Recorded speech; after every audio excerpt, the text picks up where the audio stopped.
নমস্কাৰ। সদায়নো কিমান দিন খোৱা ভিডিঅ'বিলাক বনাই, আজি নতুনকৈ এটা ভিডিঅ' বনাওঁ।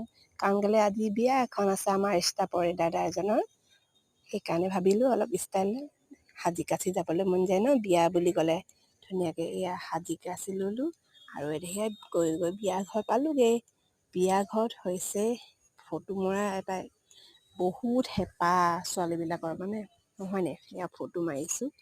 আৰু বিয়া ঘৰত কিনো আছে, বিয়া ঘৰত আৰু মেইন হৈছে খানা। মোৰ বাবেতো বহুত খানাটোৱে মেইন হৈছে। আপোনালোকৰ নাজানো কেনেকুৱা হয় কি হয় গম নাপাওঁ, খানা মেইন হৈছে। কিন্তু বিয়া ঘৰত কিন্তু নিৰামিষ খানা দেই। নিৰামিষ খানা হ'লেও কিন্তু ভাল লাগিল। কাৰণ কেলৈ বহুত ভাল লাগিলে মানুহবিলাকক দেখি, আৰু জানে ফটোশ্বুট কৰিয়ে বহুত ভাল লাগে মোৰ বিয়াৰ ঘৰ বুলি ক'লে। আমি লগৰখিনিয়ে খাই আছোঁ। মোক বাৰু কেনেকুৱা লাগিছে কমেণ্ট কৰি জনাবচোন। কাৰণ মেখেলা চাদৰ পিন্ধি গৈছোঁ ন।